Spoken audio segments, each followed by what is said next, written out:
MD cat के FLP दे रहे हो लेकिन मार्क्स इंक्रीज नहीं हो रहे। यही सबसे बड़ी प्रॉब्लम है ना। ये प्रॉब्लम क्यों है? क्योंकि आपका एफएलपी अटेम्प्ट करने का मेथड ठीक नहीं है। टेस्ट दे तो रहे हो लेकिन उसको सही से एनालाइज नहीं कर रहे।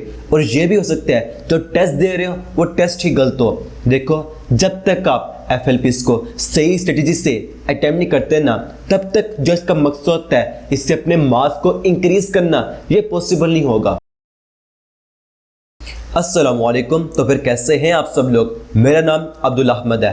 आज की इस वीडियो में हम एमडी कैट की एफएलपी स्ट्रेटजी ये देख रहे होंगे, राइट है। इसके दो केस हैं। एक तो ये है ना कि आपने किस तरह एमडी कैट वाले दिन एग्जाम हॉल में जाकर अटेम्प्ट करना है टेस्ट को, जो आपका होगा 180 मार्क्स का। हम यहाँ वो भी देखेंगे, पर मेनली हम ये देख रहे होंगे कि उस दिन परफॉर्म करने के लिए आपने किस तरह जो बाकी 3-4 हफ्ते हैं उससे प्रैक्टिस करनी है ताकि वहाँ से परफॉर्म कर सकें, ठीक है। और फिर वो जो होता है ना, हमारा ड्रीम के मेडिकल कॉलेज में जाना है, जो ड्रीम मेडिकल कॉलेज है उसमें जाने के लिए एक टारगेट होता है। एमडी कैट में इतने मार्क्स लेने हैं, वो आप कैसे अचीव कर सकते हैं? एफएलपी को अटेम्प्ट करके स्टेप बाय स्टेप इसे इंप्रूव करके मार्क्स को, राइट है। तो यहाँ पर क्वेश्चन नंबर 1 है कि क्या अब भी पॉसिबल है आखिरी 3-4 हफ्ते में हम एफएलपी देखकर अपने मार्क्स को इंक्रीज कर सकते हैं? अगर ये पॉसिबल है तो कैसे, हमें देखेंगे। नंबर 2 पर जो एमडी कैट लेवल का एग्जाम है, इसके लिए हमें कितने नंबर ऑफ एफएलपी देने चाहिए ये देखेंगे। और फिर एफएलपी की टाइप कौन कौन सी होती हैं जो आपने मस्ट अटेम्प्ट करनी है, ठीक है। और उसके बाद एफएलपी को अटेम्प्ट करने के मेन बात तो वही है ना, अटेम्प्ट कैसे करने हैं पहले वो तो देखेंगे ना। उसके रूल्स क्या हैं? आखिर कोई तो ऐसे रूल है ना, सिलेबस तो हर किसी ने पढ़ा होता है, पर वो बच्चे जो टारगेट मार्क्स अचीव करते हैं वो कैसे रूल यूज़ करते हैं अटेम्प्ट करने के लिए एफएलपी को, हम या वो देख रहे होंगे, राइट है। और फिर मेन पॉइंट एफएलपी को एनालाइज करने का 4 क्वेश्चन रूल क्या है ये देखेंगे, ठीक है, जिसको आप फॉलो करके अपने मार्क्स को स्टेप बाय स्टेप इंक्रीज कर सकते हैं। और फिर एंड पर मैंने आपके ना एफएलपी का एक प्लान तैयार किया, आप उसको अब भी फॉलो कर सकते हैं। इसमें अबाउट होंगे 15 एफएलपीज और इससे आपके सिलेबस की 6 रिवीजन हो जाएंगी, जो कि आपके लिए मोर देन इनफ होंगी, ठीक है। आपको प्लान मिल रहा होगा। देन कमेंट लो, I will follow this plan से पता क्या होगा, आपका सबकॉन्शियस माइंड आपको सिग्नल देगा। वहाँ वीडियो में कमेंट किया था ना, अब प्लान फॉलो करना पड़ेगा, राइट है। और इस वीडियो में आपका टारगेट है 200 लाइक्स का से पूरा करना है। क्यों पूरा करना है? मैंने आपको बताया था, जब आप टारगेट पूरा करते हैं ना लाइक्स का, से पता क्या होता है, यूट्यूब देखता है वीडियो को, ये वीडियो वैल्यूबल है, बच्चे इसको लाइक करें, इस तरह वो वीडियो को हज़ारों बच्चों को शेयर करते हैं। ये तो हमारा मकसद है ताकि इन वीडियो से हज़ारों बच्चों को बेनिफिट हो। इसलिए जैसे आपने टारगेट पहले पूरे किए, यही पूरा करना है, राइट है। क्वेश्चन 1 है जो आखिरी 3-4 हफ्ते हैं, यहाँ पर भी अब भी एफएलपी देने का फ़ायदा है। तो यहाँ पर ना हम देखते हैं, मैं आपको कहूँगा जी हाँ है। इसके लिए आपको ना सिंपल एग्जांपल दूंगा। जब आपका आएगा ना एमडी कैट का रिजल्ट, आपको मिलेंगे 3 टाइप के बच्चे। एक तो वो होंगे ना 70-80% सारा साल बस सिलेबस ही पढ़ते रहे, बुक्स ही पढ़ते रहे, टेस्ट दिए कोई नहीं, वो तो वैसे ही गेम से बाहर हैं। एमडी कैट वाले दिन एग्जाम हॉल का प्रेशर बर्दाश्त नहीं कर पाएंगे, टाइम मैच नहीं कर पाएंगे, पेपर सोल्व ही नहीं कर पाएंगे, गेम से बाहर होंगे। लेकिन ऐसे बच्चे भी होंगे जो मुझे 2-3 माह से एफएलपी दे रहे हैं, अगर रिपीटर साल से एफएलपी दे रहे हैं, लेकिन फिर भी अगर एफएलपी सही तरीके से नहीं दे रहे ना, वो उस दिन उन लाइन में शामिल होंगे जो 90% में नहीं ले पाएंगे। ऐसे बच्चे होते हैं, सिलेबस स्कोर टेस्ट स्कोर फिर भी नहीं है। क्यों नहीं है? आपने टेस्ट सही तरीके से दिया ही नहीं, ठीक है ना। लेकिन ऐसे बच्चे भी होते हैं, टाइम वेस्ट हो गया पहले, जोजन क्यों ना हो, लेकिन आखिरी टाइम जब आपके चंद महीने अब आ गया आपके, उस टाइम कमिटमेंट पक्की कर ली, कुछ भी हो, अब मेरी फर्स्ट प्रायोरिटी एमडी कैट है, इसमें जो टारगेट मार्क्स थे मैंने वो लेके दिखाने हैं। उसके लिए मेन स्टेप किया, अच्छा उसमें एफएलपी से हमने मार्क्स इंक्रीज करने होते हैं, इस तरह इंक्रीज करने होते हैं, वो फॉलो किया और उन्होंने अपने टाइम पर 190 प्लस स्कोर किए 200 में से, जो आपके बनते हैं 175 प्लस, ये अचीव किए। यानी आपके पास अभी भी टाइम है, अपने कमिटमेंट को फॉलो करते हैं ना, तो आप अब भी अचीव करते टारगेट मार्क्स, राइट है ना। तो अब यहाँ पर नेक्स्ट पॉइंट है एफएलबी की टाइप कौन कौन सी हैं और आपने कितने नंबर ऑफ एफएलबी सॉल्व करने हैं। यहाँ पर है आपके होंगे एफएलबी की 4 टाइप होंगी, नंबर 1 पे होंगे चैप्टर वाइज, नंबर 2 पे होंगे क्वार्टर, नंबर 3 पर हाफ बुक, नंबर 4 पर फुल बुक। पता है बेनिफिट क्या है इसका? जब आप देंगे FLP चैप्टर वाइज, आपका सिलेबस एक बार कवर, एक बार रिवाइज हो जाएगा। दोबारा देंगे क्वार्टर 4 देंगे, सिलेबस दोबारा कवर, दोबारा हो जाएगा। फिर हाफ बुक और फुल बुक जितने आप देंगे आपका सिलेबस कवर, रिवाइज हो जाएगा। मैं रिवाइज करना ये नहीं कह रहा, आपने पहली बुक के पहले पेज के पहले वर्ड से लेकर आखिरी बुक 5वीं बुक के आखिरी पेज के आखिरी वर्ड तक मुकम्मल सब कुछ पढ़ना नहीं, बल्कि पता क्या बात हो रही है, टेस्ट दिया आपके वहाँ पर MCQ 40-50 ठीक थे, बाकी आके MCQ कुछ कह लें आप 40-50 गलत थे, जाके MCQ रॉन्ग थे ना। अब आपने इन्हें रिवाइज करना है, बाकी तो आपको आते हैं, ये टॉपिक है, इन्हें रिवाइज करना है, इन्हें प्रैक्टिस करना है। और आपने अब भी से अपनी एक बनानी मेंटलिटी, ये मैंने बनाई थी, वो पता क्या मेंटलिटी है, आपने अपने आप को ये कहना है जो मेरा MD कैट डे है ना, मेन डे तो वो है ना, उससे एक दिन पहले तक मैं टेस्ट भी दूंगा, क्वेश्चन भी सोल्व करूंगा, करता रहूंगा।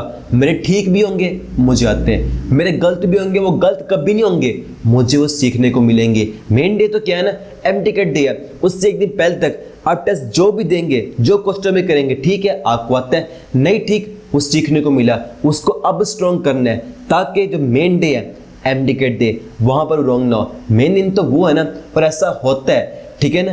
आपने बनानी अपनी ये मेंटालिटी, इससे पता क्या होगा, होते हैं डिमोटिवेशन, मेरे क्वेश्चन गलत हो रहे, गलत नहीं हो रहे, ये आपको बता रहे आप कोशिश कर रहे हैं, जो आपके गलत हुए हैं आपको सीखने को मिले, उन टॉपिक को रिवाइज करें, प्रैक्टिस करें, ठीक है ना, ये मेन पॉइंट है। और नंबर ऑफ FLP की बात करें, देखिए आपका MD कैट क्या एक नेशनल एग्जाम है, ये पाकिस्तान का one of the tough exam में शामिल है। इसमें परफॉर्म करने के लिए ना आपको अबाउट 10 FLP देना चाहिए ना, उससे ऊपर कोशिश करें दे। पता क्या बेनिफिट होगा, जितने आप देंगे आपकी प्रैक्टिस होगी, प्रेशर मैनेज करने की, टाइम मैनेजमेंट करने की, वो ट्रिक क्या होती है, FLP को सॉल्व कैसे करना होता है, इसकी प्रैक्टिस अभी से करनी पड़ेगी। कैसे करेंगे, आप टेस्ट देंगे ना, जितने ज़्यादा देंगे उतना आपके लिए उस दिन फायदेमंद रहेगा। लाखों बच्चे उस दिन परेशान होंगे, लेकिन आप पुरस्कुन होंगे, आप वही करने जा रहे हैं जो आपने इससे पहले कितनी बार किया है। दोबारा आपने वही 180 बॉल को छक्का लगाना है जिनको आप पहले लगाते रहे हैं, ठीक है ना, ये मेंटलिटी है। वहाँ ब्रेक करना है, 180 बॉल फिल करने हैं, आपको 180 बॉल आएंगे, हर बार छक्के लगाना है आपने, आपकी ये मेंटलिटी है। कैसे होगी, प्रैक्टिस अभी से करेंगे, राइट है। उसके बाद नेक्स्ट है FLP को अटेम्प्ट करने की स्ट्रेटजी, ये मेन पॉइंट है, ठीक है ना। आप उस दिन परफॉर्म कब कैसे करेंगे, उसकी प्रैक्टिस अभी से करनी पड़ेगी। ये नहीं होगा एक दिन पहले कुछ सुन लिया परफॉर्म कर लेते, नहीं, ऐसा कभी नहीं होगा, प्रैक्टिस अभी से करनी पड़ेगी। फर्स्ट पॉइंट क्या है, MD कैट का इन्वायरमेंट क्रिएट करना। आप देने लगे FLP, ऐसा कभी नहीं करना, मन के चल के उठ के खाना खा चलते पड़े, ऐसा नहीं करना। टेस्ट उस टाइम देना है, आपको पता है मैं 3 घंटे बैठा हूँ, उससे पहले मैं नहीं उठूंगा, राइट है ना, एक ही पॉइंट। पॉइंट नंबर 2, बैठने बैठने ना आप अपने पास पानी की बोतल पास रखें, आपको उठना ना पड़े। एक पॉइंट नंबर 2 पर अभी से आपने ना टेस्ट ऑनलाइन दे रहे हैं ना, लेकिन फिर भी देखिए आप में देने कितने FLP हैं, उतनी आप कॉपी करवाने बबल शीट, प्रैक्टिस अभी से करनी है, ताकि आप उन बच्चों शामिल ना होते हैं MD का दिन उनका हाथ काम रहा तो बबल फिल करते हैं, प्रैक्टिस अभी से करनी है बबल फिल करने की, राइट है, ताकि तब हाथ ना काम पे। एक पॉइंट। और नंबर 2 पर ना प्रेशर मैनेज करने के लिए अभी से आपको ना अपने टेस्ट को कोशिश करनी है 30 मिनट 40 मिनट कम टाइम दे अपने को 3 घंटे से, ताकि आपको ना प्रेशर मैनेज करा जा जाए। फिर वहाँ पता क्या होता है, वहाँ प्रेशर मैनेज नहीं होता है ना, क्वेश्चन बच्चे को आते होते हैं, पैनिक आते हैं, दिमाग से निकल जाते हैं। आपको प्रैक्टिस अभी से करनी पड़ेगी, ठीक है। MD कैट का इन्वायरमेंट क्रिएट करके ये आपको फॉलो करने अपने इसके लिए। अब उसके बाद मेन पॉइंट है, नोट सब्जेक्ट वाइज। कभी भी FLP को सोल्व नहीं कर सकते, आपको मिलेंगे ऐसे कहने वाले, बायो का में करें, केमिस्ट्री में करें, नहीं, ऐसा नहीं करना है। आपके सिलेबस पे लिखा हुआ है, आपके जो MCQ 3 टाइप के, इजी, मीडियम, डिफिकल्ट। अब जो होते हैं ना मीडियम हो गए या डिफिकल्ट हो गए, इनको रिकॉल करने के लिए टाइम चाहिए होता है। वो टाइम इस तरह कभी नहीं मिलेगा, आप अगर करेंगे सब्जेक्ट वाइज, वो इस तरह ही मिलता है। आपने क्वेश्चन देखा, आंसर मिल गया, ठीक है, आंसर नहीं मिला, अब आप टाइम देंगे, पूरा राउंड लगाएंगे 180 MCQs का, आपको टाइम मिलेगा। इस तरह क्या होगा, क्योंकि सारी बात है, मेन काम तो है ना ओवरऑल मार्क्स का, आपके हर बुक को इक्वल टाइम ही मिलेगा उसको सोल्व करने के लिए, राइट है। ये मिस्टेक कभी भी नहीं करनी। बच्चे सिर्फ पैनिक कर जाते हैं। अगर आप ये करेंगे मैंने पहले बायोलॉजी सॉल्व करनी है, उससे क्या होगा, आप उसके इजी भी करेंगे, हार्ड भी करेंगे, डिफिकल्ट भी करेंगे। डिफिकल्ट हार्ड में दिमाग पैनिक होने लग पड़ता होता है। उसके बाद जो बाकी बुक्स होंगी उसके ईजी होंगी, वो भी गलत होने लग पड़ेंगे। ये मिस्टेक होती है, ये कभी भी नहीं करनी, राइट है ना। उसके बाद नंबर 3 पर FLP सॉल्व करना राउंड में। लेकिन पता है मेन पॉइंट क्या है, पहले राउंड में आपने सिर्फ वही क्वेश्चन सोल्व करने, स्टेटमेंट पढ़ी, आंसर पता है, आप कर लेंगे, सोल्व कर देंगे। जिसको लगा सोचना पड़ेगा, देखना पड़ेगा, छोड़ दें, वो सेकंड राउंड का है, पहले राउंड का नहीं है। अब करेंगे तो बाकी MCQs भी जो ईजी है वो गलत होने लग पड़ेंगे, ये नहीं बात करनी है। सेकंड राउंड क्या होगा, आपने क्वेश्चन वो रखने, सोचना पड़ रहा है, पर उनके आंसर आपको ठीक मिल गए, उसका आंसर आपको नहीं मिला ना, उसको छोड़ देना है थर्ड राउंड के लिए।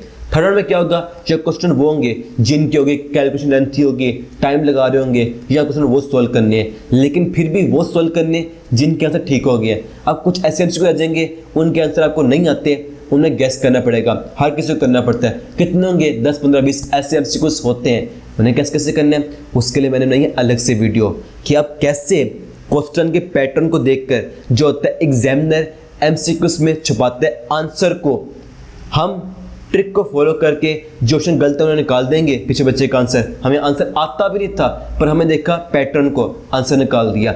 आप इससे उनके आंसर निकालेंगे, ये फॉलो करना होता है, ये मेन पॉइंट है। उसके मैंने नई अलग से वीडियो आपको मिल जाएगी चैनल पर, ठीक है ना।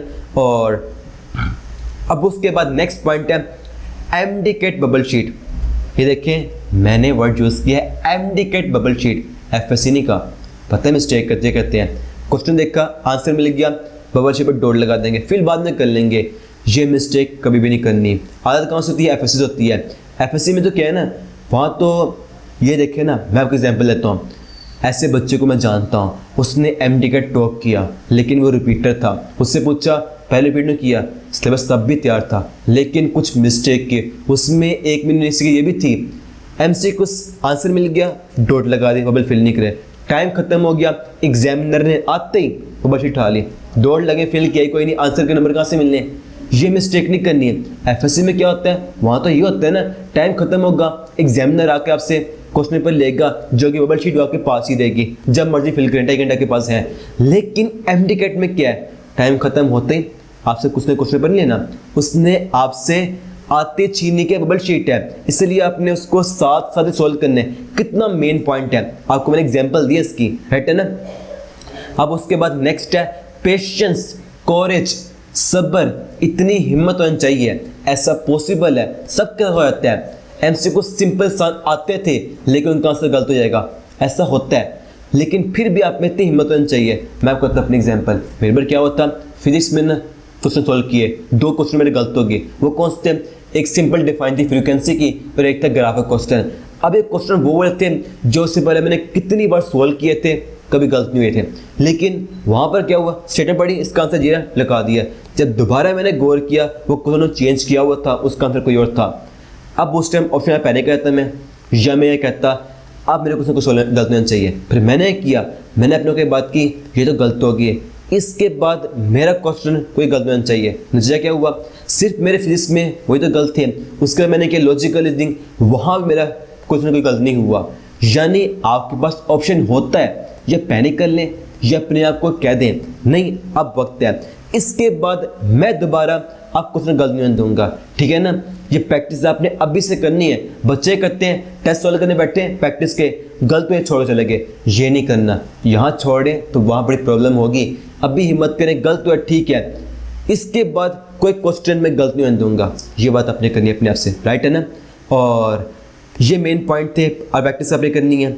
अब नेक्स्ट है FLP को एनालाइज करने का 4 क्वेश्चन रूल किया है, ठीक है ना। टेस्ट आपने दिया, कुछ MCQs ठीक थे, जो गलत थे उन्हें कैसे एनालाइज करना है। नंबर 1 क्वेश्चन है, क्या ये आपके लिए MCQs न्यू था, आपने पहले पढ़ा नहीं था, अगर तो ऐसा था तो इसके लिए आपको उस टॉपिक को दोबारा से लेक्चर लेना पड़ेगा, अगर समझ नहीं आ रही सिर्फ आपको तैयार करना पड़ेगा उस टॉपिक को, राइट है। देखें वो टॉपिक कहाँ था, कहाँ पर छुपा टॉपिक था, अब देखना पड़ेगा उसको। उसके बाद नेक्स्ट है, क्या क्वेश्चन को देखते जो गलत हुआ है दिमाग से निकल गया था, मैंने पढ़ा हुआ था, अगर ऐसा है तो इसके लिए आपको उस टॉपिक को रिवाइज करना पड़ेगा दोबारा से, ठीक है। और उसके बाद नेक्स्ट है नंबर 3 पर, क्या ऐसा हो गया था आपको क्वेश्चन आता था, आप सॉल्व करने लग पड़े लेकिन कुछ मिस्टेक होगी, आंसर गलत आ गया, इसका मतलब है आपको प्रैक्टिस बढ़ानी पड़ेगी और नंबर 3 पर अपने एग्ज़ाम के दौरान अपने आप को रिलैक्स रखना पड़ेगा। ऐसी मिस्टेक होती हैं, पैनिक कर जाते हैं, आंसर आता है पर गल लगाते हैं। नहीं, रिलैक्स करें, 4 मिनट लगाएं, रिलैक्स करें अपने आप को, फिर दोबारा को सोल्व करें। ठीक है ना। जब तक रिलैक्स नहीं होंगे आपको आंसर नहीं मिलेगा। आपने इसकी प्रैक्टिस अभी से करनी है। अब क्वेश्चन 4 है, क्या आपके पास टाइम खत्म हो गया था जब सोल्व नहीं कर पाए? अगर तो ऐसा है तो ये नॉर्मल है, स्टार्ट में नॉर्मल होता है, लेकिन आपने प्रैक्टिस करनी है इसको मैनेज करने की। ठीक है ना। है अभी कल नॉर्मल है, आप प्रैक्टिस करनी पड़ेगी इसको, राइट है ना। अब नेक्स्ट मैंने आपके लिए तैयार किया है एक 15 डेज़ का, 15 डेज़ नहीं है, 15 एफएल का प्लान तैयार किया है और उसमें अबाउट आपके होंगे 6 ट्रेन होंगे। दिखाऊं ये कौन सा है? यहाँ पर ये आपका एफएलपी, जिसमें क्या है, पहले आपके होंगे एफएलपी चैप्टर वाइज होंगे, 3 होंगे फर्स्ट ईयर के, 3 होंगे सेकंड ईयर के, सिलेबस कवर। फिर क्या होंगे आपके पास एफएलपीस होंगे, सेकंड डिवीजन में कौन से होंगे, 4 क्वार्टर होंगे। ठीक है जी। उसके बाद फिर कौन से आपके पास होंगे, 2 हाफ बुक होंगे, 3 फुल बुक होंगे। आप इसको फॉलो कर सकते हैं अभी के लिए, इसको फॉलो करते हैं ना और इससे अपने मार्क्स को इम्प्रूव करते हैं। मैं गारंटी देता हूँ आपके एमडी का दिन ना आपके मार्क्स ईजिली 20 तक इंक्रीज कर सकते हैं। ठीक है ना। आप इसको फॉलो कर सकते हैं। ये प्लान और वो एफएलपी 10 की स्ट्रेटजी आपको कहाँ मिल जाएंगी? लिंक मिलेगा पिंड कमेंट में व्हाट्सएप चैनल का, आपको ये वहाँ मिल जाएंगी। ठीक है। मुझे यकीन है आपकी इस वजह से हेल्प ही होगी। अगर तो हेल्प हुई है इसे अपने क्लासमेट को मस्त शेयर करें और बताओ ना आपको नेक्स्ट किस टॉपिक पे वीडियो। ठीक है। मिलते हैं फिर नेक्स्ट वीडियो में, तब तक के लिए फी अमान अल्लाह।